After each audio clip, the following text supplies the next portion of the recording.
to take the cats in for this respiratory problem, and I will pay that vet bill.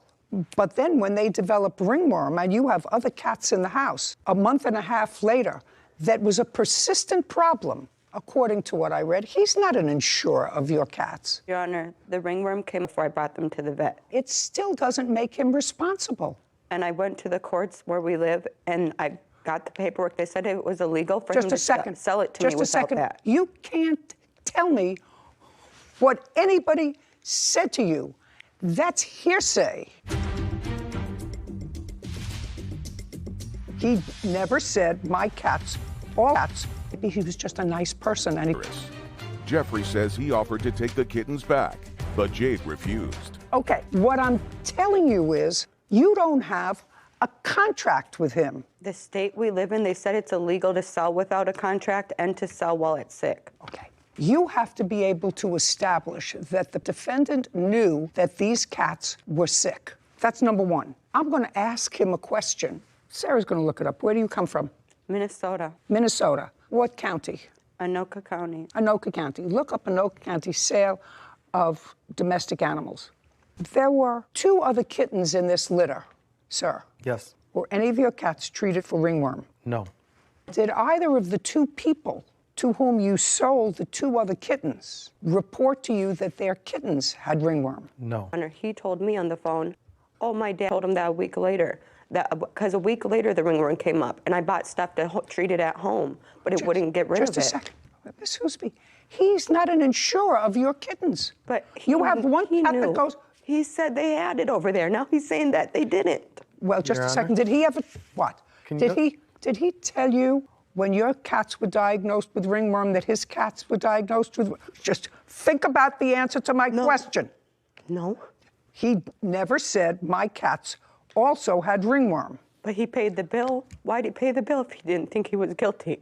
Maybe he was just a nice person and he felt sorry for you. But he's not paying you $10,000. That's ridiculous. Unless you can establish to me, and I don't know what the law says. So there is a law that no animal may be offered for sale by a broker or pet dealer until the animal has been examined by a vet, and the rights of the purchaser if within 10 days after receipt of the animal by a purchaser, a veterinarian states in writing that the animal has a health problem that existed at the time of purchasing. They should have 2 business days to inform the breeder and return the animal. And return the animal. Okay, so you took the kittens, according to you, within that 10-day period, and you were informed them within 2 days. Yes. And at that time, did you ask to return the kittens?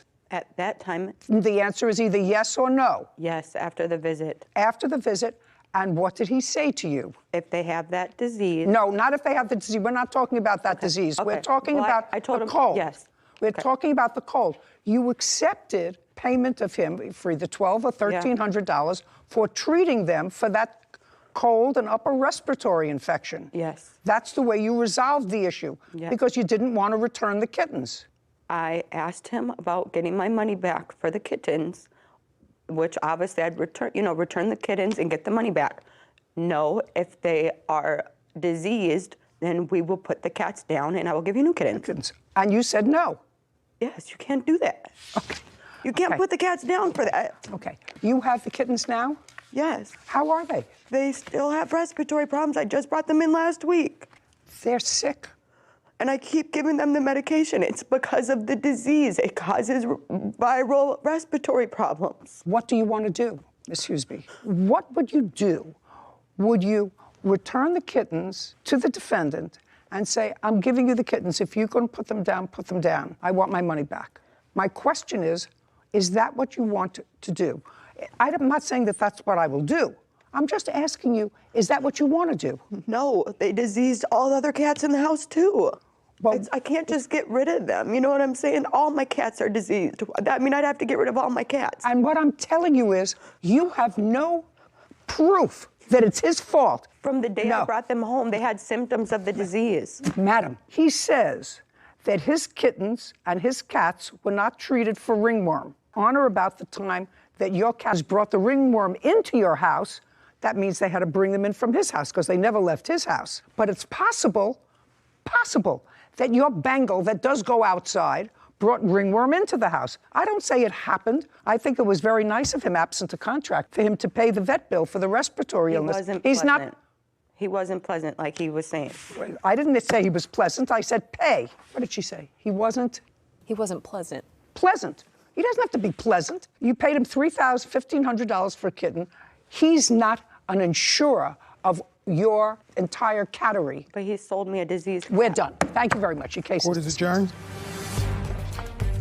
Took care of the issues that she had with the cats at the beginning, and I think that she will take care of them. She does seem pretty... About you and Poppy taking all of the cats in their carriers back to the vet and seeing that stray cat, and I sympathize with the plaintiff because I understand that she was in a tough moral position. She doesn't want to return the cats knowing that they're going to be put down for this disease, but she doesn't want to keep diseased cats in her home. So I understand, but it's a tricky spot to be in, and sometimes the alley cats, no matter how well you take care of your cat, come out on top. Well, they're strong. Yeah. That's what we call Poppy. We call him an alley cat. Yes, I did feel sorry for her. But there's a good legal lesson. Mm-hmm. When you buy an animal, you're supposed to have a contract. And the contract should provide that you have a certain amount of time, days, to take the cat to a vet and have the vet make a diagnosis. And if the diagnosis is such that the kitten, you feel as if the kitten or the dog or the puppy is sick, you have 5 days in which to return the animal for a full refund or replacement at either your option or the seller's option. That's a clear contract. Here, she paid $1,500. There was no contract. She saw that the kittens had runny nose and eyes. She took them anyway, took them to the vet, called him. He said, gee, I'm sorry. And at some point, you just have to say, listen, this is my responsibility. It's not somebody else's fault. So I feel sorry for her because she's a sweet lady, but that doesn't mean she has a legal remedy, and she doesn't.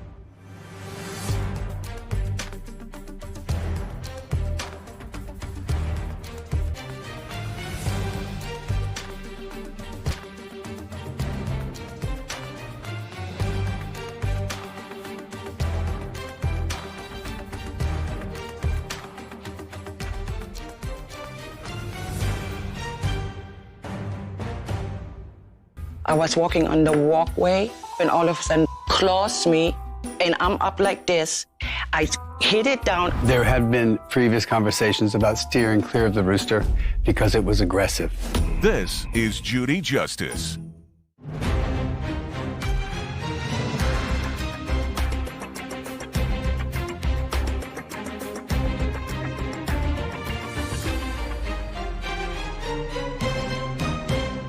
Being attacked by his rooster. Have a seat, please. Hello, Judge. Case number 1170, Thomas versus Erdman. Thank you. You're welcome. Miss Thomas, your son was renting a room in the defendant's home. Correct. You have a home that has how many bedrooms? 3. I'm renting it, ma'am. How long have you been renting the house? I'm no longer there. I rent Of this year until October? May of last year, so it'll be May 22. 2020? Yes, ma'am. Just for curiosity, why did you move out? I came originally to San Diego before COVID to spend a few weeks before I moved to the UK. And because of COVID, I had to rent a house. So because I couldn't leave, we were all in lockdown. Right. So you rented the house. Yes. Did you sign a lease? Yes. Did the lease permit you to rent out rooms in the house? Yes. It did. I want you to think very carefully. Did the lease permit you to rent out rooms? It's a private dwelling. The answer is I'm not sure. That's a better answer. And what was the rent? A tenant, I'm sorry. I had a roommate. To my knowledge, I would call it a roommate rather How than many roommates did One. you have? 1. How many people lived in the house? 2, myself and the roommate. Which roommate? At the time of this incident, it would be Mr. Santoya. The house and some property that allows you to have chickens and a rooster. Yes, Where did you get the chickens and the rooster from? from the Vista Feed Store in Vista, California. Were they young when you got them? Yes, they're 3 days old. Got one rooster? The crux of the matter is that when you get chicks, you do not know the sex of them, so it becomes problematic later. And some people don't get roosters at all. You got one rooster. Yes. How many chicks? There were 6. So you have 5 hens. Yes. They're no longer in my possession. They're in Valley Center. What's Valley Center? It's a place near outside San Diego where chickens are legal. Problem is that roosters, after I received a letter in the 15th of January, I've discovered that roosters were not legal. Where you lived? Correct. Okay. So this is what the case is about. Now I have a little bit of the background, what you were doing there. Your son was living with him as a tenant. You're paying $800 a month rent, and the defendant learned that you did house cleaning. Yes. That was your company, and you Correct. Where your son also lived. Yes. And it is your claim that the rooster that was there was an aggressive rooster and attacked you on 2 separate occasions during the time you were cleaning, and you want to be compensated to the tune of $7,000. Okay, so we have certain givens. We have a given that you were cleaning there, given. There was an offer made to clean. And she did. Yes. And you did pay her. Yes, but it was, if I may, it was my decision to pay her. At first, she offered to do it for... Whatever. You paid her. Yes. It was a service that she was offering. Correct. How much did you pay her? $100 the first time. How many times did you clean the house? I cleaned this home from October 17, 2020 till December the 11th, 2020. I'm going to ask About you 6 again. times. How many times did you go to his house to clean his house? In that time spent 6 times. And how much did he pay you each time you went? Between $40 and $60. 40 and 60 a day. And I assume you visited your son there, so you knew that Mr. Erdman had a rooster and chickens. That's correct. And of the 6 times, you only had a problem, according to your papers, with the rooster on 2 occasions. That's correct. The first occasion was in October. No, December the 8th, Tuesday. 12/8. Yes. Okay. On 12/8, describe what happened with the rooster. I went outside to take the trash out. What to the time? alley. I would say around 10:45 a.m. What time had you arrived that day? Do you recall? 9 a.m. So you went outside to take the garbage out. Yes. And? And Mr. Erdman was standing to my left by the coop, petting his hens, and the hens were in the coop, and the rooster was in the coop. And as I was coming back from the alley, I was walking on the walkway, and I don't know how it happened. All of a sudden, the rooster just came up. Actually, it's as huge as a turkey, 30 pounds. Came up, came at me, scratched me, and I had enough time just to put my arm out so it wouldn't get in my face. Oh, it scratched your arm? Yes. Okay. Do you have a picture of your arm? Yes. That is just the first time. Just a second. I'm just taking a look. I want to see. Okay.